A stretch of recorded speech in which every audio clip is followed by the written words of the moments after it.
In a previous video, I showed you some follow-up action if you happen to own a call option. And I showed you some options that you could take if the price of the stock went up and you actually made some money on your call option. So in this video, we want to take a look at what we can do if we own a put option. So suppose the price of the stock has changed. What can we do? Well, let's take a look. If the price of the stock has fallen, this is a case where you've actually made some money. Remember, you buy a put option when you think the price is going to go down, because the put option allows you to sell at the exercise price regardless of what the actual price in the market is. So if you have an exercise price of 50 and the price falls to 20, you can buy it for 20 in the open market and sell it for 50 to the person who sold you the put option. So here's some of the things you can do. You can do nothing. You can just maintain your position. Okay. You can liquidate your position, that is, sell your put option, take your profits, and just go your merry way. You can roll down. That is, you can sell the put option you own, the in-the-money put, and buy two out-of-the-money puts. You can create a bear spread by selling an out-of-the-money put against the one you currently hold. And the last one we'll look at is you can use a call option to protect your position. So let's take a look at the following example. Suppose XYZ stock was selling for $52, and when it was selling for $52, you were able to buy a put option on this stock that expired in October and had an exercise price of $50 for a premium of $2 per share. Now, XYZ stock's price has fallen to 45, again, which is a good thing.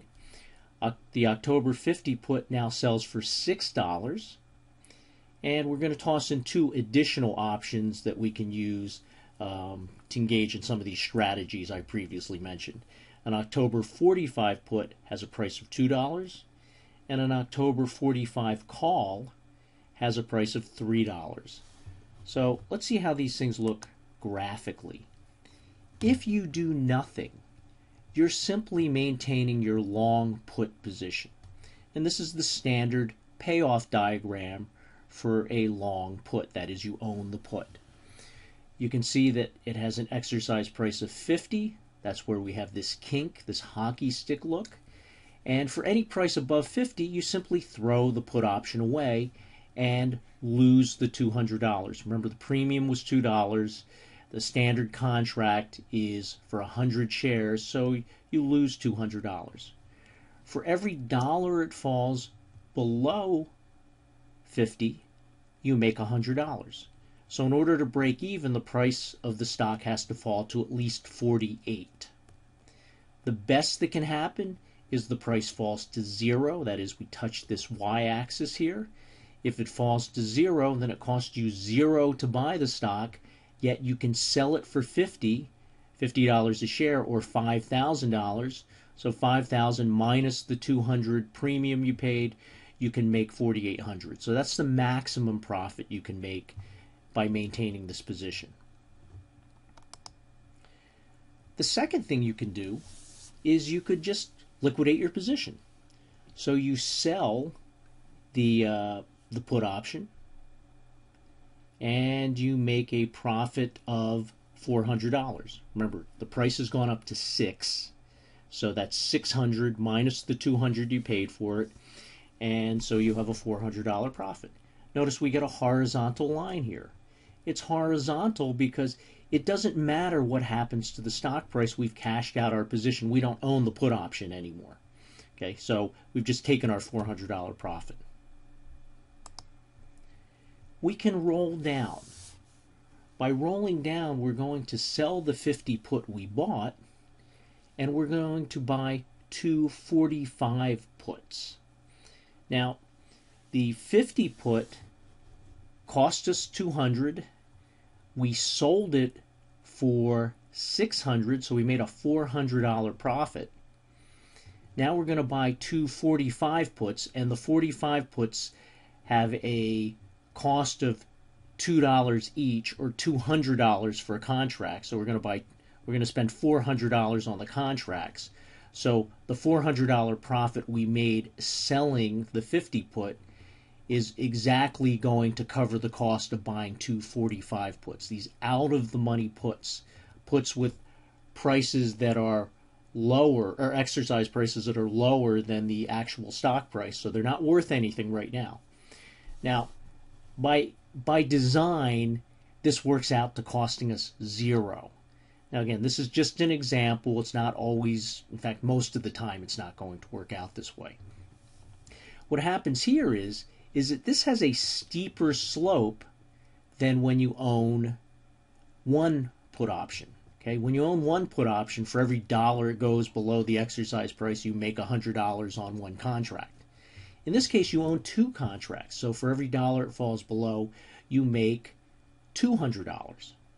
So if the price of the stock falls from 45 to 30, instead of making $1,500, $15 drop times $100, you're going to make $3,000. You own two contracts. That's why the steeper slope. And the most money you can make with this, again, is if the price goes to zero, you'll be able to buy 200 shares at zero and sell them for 45 each, so that's $9,000. So you can make as much as $9,000 here. The next strategy you can pursue is to create a bear spread. So you're going to keep the 50 put that you own, but you're going to sell a 45 put. So the 50 put that you own cost you $2. The 45 put that you sell net gives you $2, okay, or $200. So again, your net cost is zero. So that's why, if you look at this, if you've seen my tutorial on a bear spread, it looks like this. It's flat. It has this slope of -1, and then it's flat here. So you have to look at this line here, and this part is what looks like the bear spread. Again, this is by design. It turns out that the cost of, or the amount of money you get here exactly offsets the cost of what you paid for the put. Now, what's nice about this strategy? For every dollar it goes below 50, you make $100. Remember, you have 100 shares for the standard contract. And the 45 put will not be used until you reach 45. So between 45 and 50, when the price falls $5, you make as much as $500. And then for every dollar it goes below 45, for every dollar you make with the put that you own, this 50 put, you lose that same amount of money with the 45 put. So it just flattens out. So your maximum profit here is $500. Okay, the last strategy we'll consider here is to actually buy a 45 call to go with your 50 put. And what this is going to do is it's actually going to create a payoff that looks like a strangle. And I have a tutorial on a strangle. Here's the case where you make money if it goes above 50, because the call option makes you money. And you make money if it goes below 45, because the put option makes you money. But if it stays between 45 and 50, you don't make anything. And again, by design, it turns out that the actual cost turns out to be zero. Remember, the 45, the 50 put cost you how much? It cost you $2. The 45 call cost you $3. So if you happen to be, if you work out the math, it works out to be the case where this is zero here, okay, between 45 and 50. It's a little bit confusing. Normally when we create a strangle, we would buy a call option with an exercise price of 50, and we would buy a put option with an exercise price of 45. But the way this works out, remember the call is at 45, so between 50 and 45, you have to sort of work this thing out here. You paid $3 for this one, you paid $2 for this one. If the price drops from 50 to 45, you make $5 on the put option, or 500, but you've paid 500 for these two options. Okay, you've paid 200 for this and 300 for this. And as you move up to 50, it keeps working that way. Okay, you'll make less money you'll make more money from the call and less money from the put. And then once you get past 50, then you can throw the put away, and the call actually is making you money. If it goes below 45, the put is making you money. Let's take a look at a table here to see how this looks.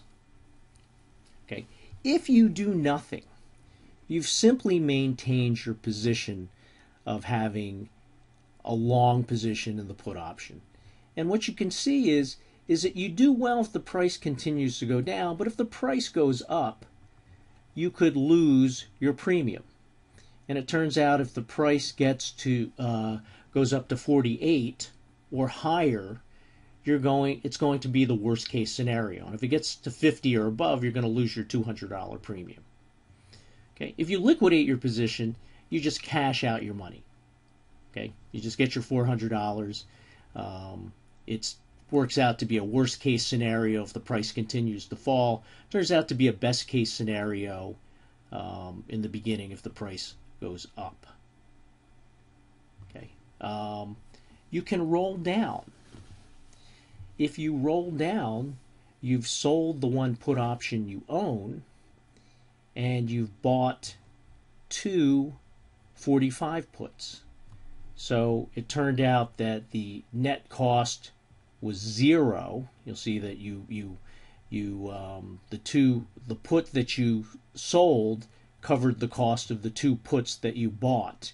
So the worst that happens is you're at 0, and as it falls below 45, for every dollar it falls below 45, you make 200. So you go to 400, 600. Okay, when it drops from 45 to 42, instead of making $300, you make 600. If you create the spread, what we saw was that you have, again, by design, it works out to be a net cost of 0, but your maximum profit is 500. And then you can create that strangle, which is the case where you'll make money if it goes down, and you'll make money if it goes up, but you won't do so well if it just kind of hovers between 45 and 50. Okay, so what do we see here? We see that, again, like the example I did with the strategy with the call option, the bear spread is never the worst case scenario. Okay, you don't see any W's here. It's best in several positions.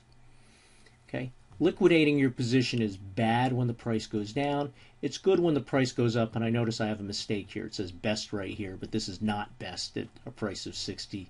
This is clearly better, the Strangle strategy. But it's best in the case between 46 and 54. The put and the call, or the Strangle, is good if the price goes down or the price goes up. So if you kind of think that the price may zoom back up or may keep falling, this might be a good strategy. And the rolling down is very good if you think the price is really going to keep going down, because now you have two put options. So you're making $200 for every dollar the price goes down.